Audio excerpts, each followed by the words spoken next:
when talking to anybody that's worked at the BBC, there are a number of names that crop up time and time again. And my guest today is one of those, as he seemingly worked on everything and worked with everybody. So I'd like to introduce the legend himself, Ralph Wilton. How are you, Ralph? I'm very well, thanks very much. Alex, nice to talk to you. And how are you in these rather odd times? Well, actually, I'm coping quite well in a funny, kinky sort of way. I'm quite enjoying living a life of pleasure and leisure in my ivory tower. I wanted to take you back to 1979 when you worked on Doctor Who for the first time. I was wondering if you could just explain what a production manager does. Well, it starts in the office, as these things do.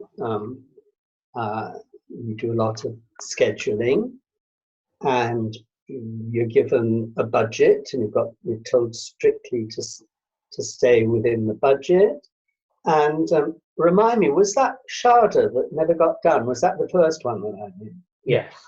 Yeah. So that was this famous, almost as famous as any of the Doctor Who's, a program that, because of the strikes, it was called the Winter of Discontent, and it started brilliantly in Cambridge, filming in Cambridge with wonderful Tom Baker, of course, who played the Doctor, and we did a week's wonderful filming in Cambridge.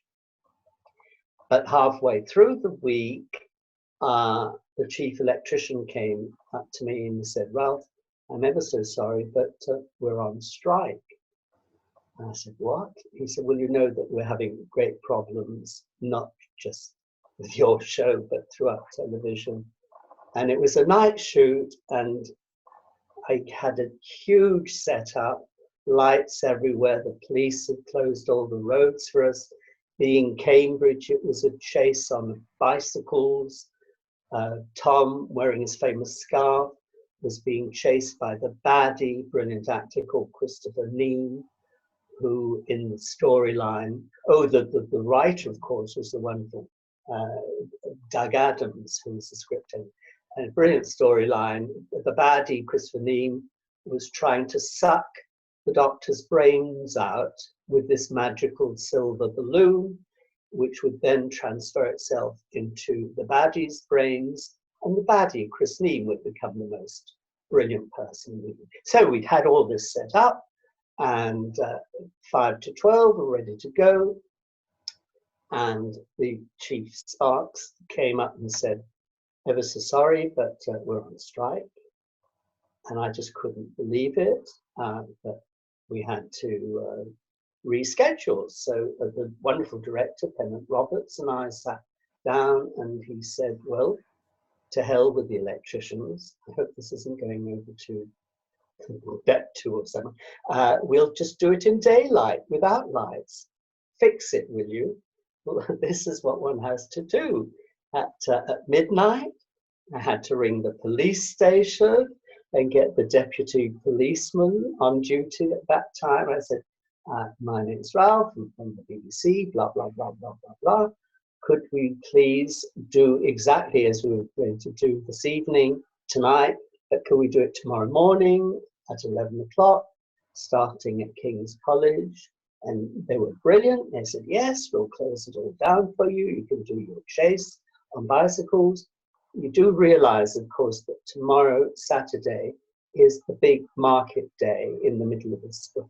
So, anyhow, sweating blood. We got through it. We did the filming.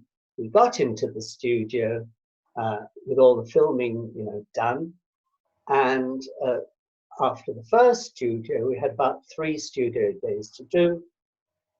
Strike again. Studio locked down, and we just were not allowed to finish the show. So, as you probably know, it's been sort of redone cleverly with animation and this and that and the other. So that's sort of why it made history, because the real Doctor Who episode that was never actually done. So that was my baptism of fire into Doctor Who. And Tom was brilliant when we were filming. A lot of kids surrounded us, they always did. Word got around very quickly. We were in some field somewhere, and all these children being very well behaved, I must say.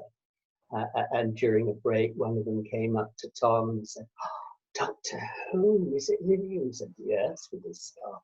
And he said, "Oh," said the little boy, I watch you from behind the sofa every week."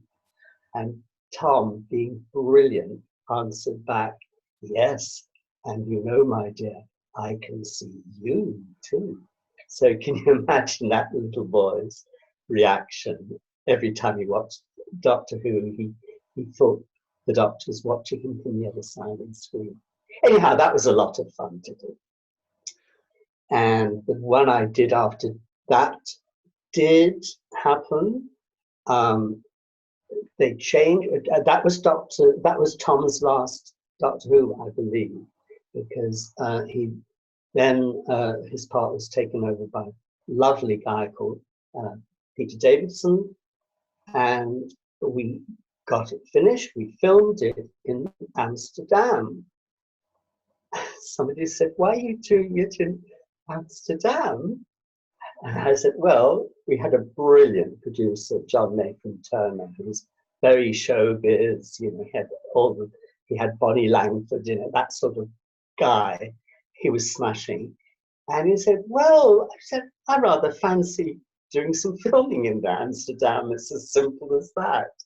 So yeah, we had a great time there, and Peter was lovely, as I say, and the crew lovely. So it's a fun place to film in. And of course, all the makeup girls, the first question, they usually say, "Well, where's the nearest loo?" But in this occasion, all the makeup lovely ladies said, "Right, we want a tour of the red light district." So yeah, we had a great time in Amsterdam. So when you went over to Amsterdam and Yeah. were shooting what was over here, a well-known show, were people aware of what you were doing, or was it just, oh, they're doing some filming? Don't think they knew what it was about at all. I mean, we weren't mobbed or anything like we would have been doing it here, but we had a good time. And had you worked with the two directors before, both Pennant Roberts and Ron Jones? No, I hadn't. I knew them socially from the BBC club. I mean, everybody congregates in the BBC club in the good old days. But I'd never actually worked with them. No. Pennant Roberts was wonderful, I must say, to work with. He really was inspirational. When it all collapsed around us, he was wonderful. He wrote everybody letters and things. Super. And so was Ron. Ron was also, I was very lucky with both of them. Well, I've always been lucky with directors in my television career, one could say. Were there, I mean, Doctor Who aside, were there any other directors that particularly stood out or you learnt from? Oh, so many. I mean, I was so lucky to have a huge range. I mean, I did some children's science things. I did Doctor Who, and I did Blake 7 and stuff like that. But then I went a bit posh, and I got shoved over to the plays department. And one of the most exciting things I worked on, by this time I'd become a production associate. I worked on a wonderful series called Talking Heads. You know, all those super monologues written by Alan Bennett. And I was hugely privileged to work on one called Bed Amongst the Lentils, which starred Maggie Smith. I mean, I was in awe. In fact, the whole of Talking Heads was a joy to do. Funnily enough, I see they're going to do them all over again when Nicholas Heitner returns to the Bridge Theatre in London. They're going to revive on stage Talking Heads there. So what else did I do there? Well, everything I did, I enjoyed. I enjoyed the plays. I did a series called Theatre Night, when we got stage plays and adapted them for television. Most famous, I suppose, we did Trevor Nunn's production of Othello, starring Willard White, the wonderful opera singer as Othello, and Ian McKellen played Iago. Really, well, it was a dream cast. It was Ian McKellen's Iago, Trevor Nunn's wife, Imogen Stubbs as Desdemona.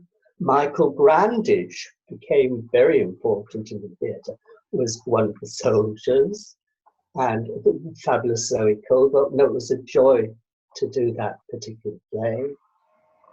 And Relatively Speaking, Alan Ayckbourn, brilliant play with Nigel Hawthorne and lovely actress called Gwen Watford.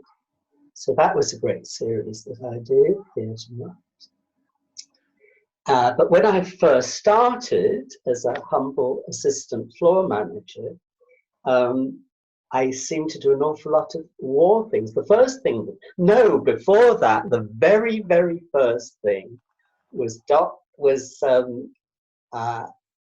me just think, was Dixon of Dock Green with wonderful, wonderful, I'm getting Alzheimer's here.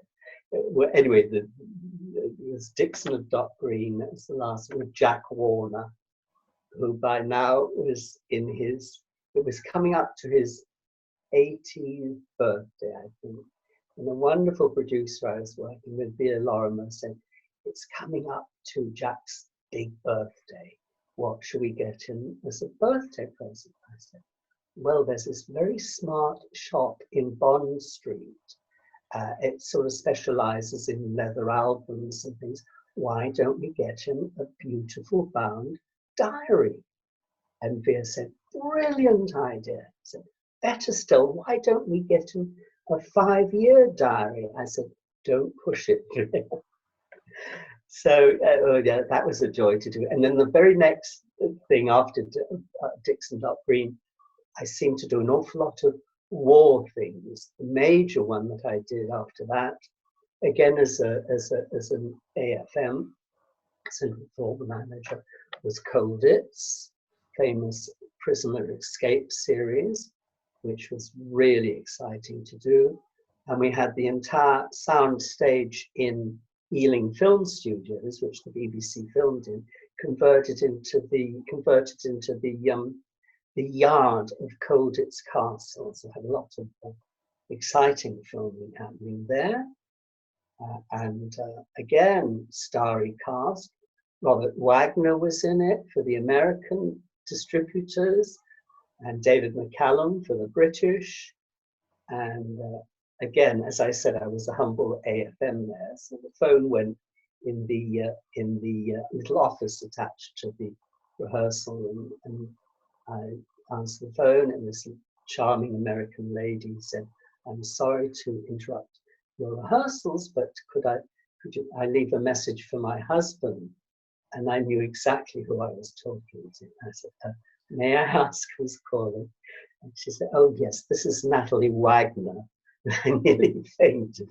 So no, that was a great series to do, Colditz. And another wonderful series I did with a super director called Jimmy Goddard, all about flying in the Royal Flying Corps, the RFC, which later became the RAF. That was great to do because it was full of vintage 1914-18 aircraft. So we filmed that in Biggleswade outside Cambridge and used a lot of model filming. Again, it was a dream cast. Timmy Woodward, Edward Woodward's son was in, and lots of other people. So that was my war period, I suppose. And then I had my exotic abroad period. I did a super series called The Lotus Eaters. And that was all filmed, well, the filming was all done in Crete. And I thought I'd died and gone to heaven. I thought, I'm getting paid for this. And we had an extraordinary, brilliant director called Victor Ritelis. And he was super. I hope he's not watching this. Well, I can say it. It was a long time ago.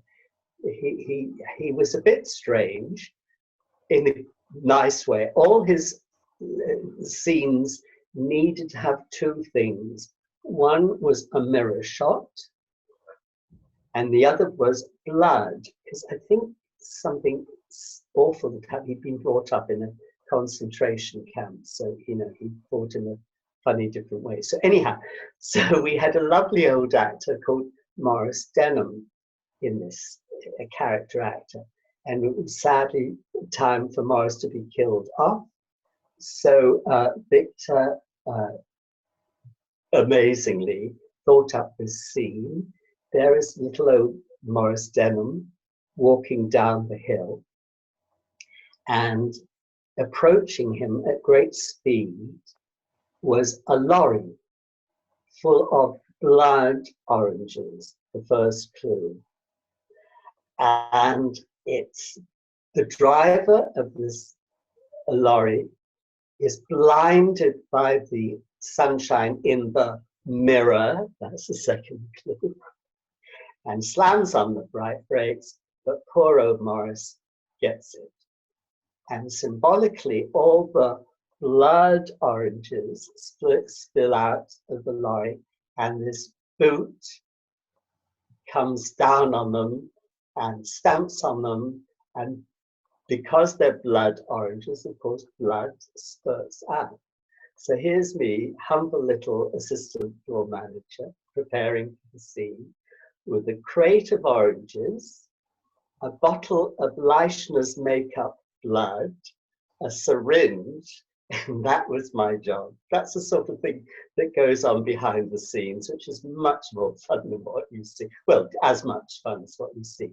And there was me in my little shorts and a crate full of oranges, injecting these oranges with Leichner's blood. And I said to myself, and I'm getting paid for this? No, lots of fun.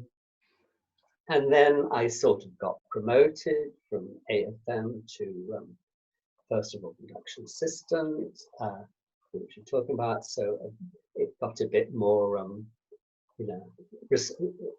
bit more responsible job to do. So I had to really work hard, but loved everything that I did. Scheduling and keeping to the budget, and making sure that everybody was there and sober. I shan't mention names.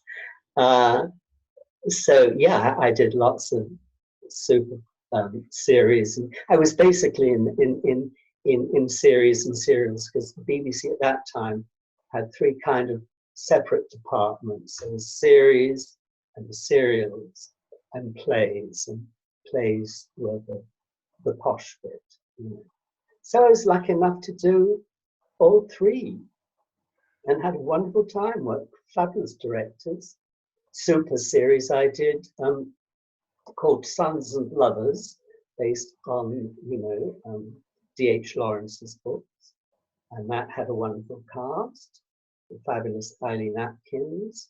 I'd actually worked with Eileen before I went into television on stage, but that's another story. Anyhow, so that was the wonderful thing to do, Sons and Lovers, with Eileen Atkins and a super actor called Carl Johnson. And it was directed by a lovely guy called Stuart Burge. No, I've been really, really lucky with all the jobs I've had. On that note of working with so many great names on so many well-known series, I think all's left for me to say is thank you very much, Ralph, for talking to us about some of your experiences. I'm sure we could talk all day. Thank you. It's been a pleasure. Thanks very much.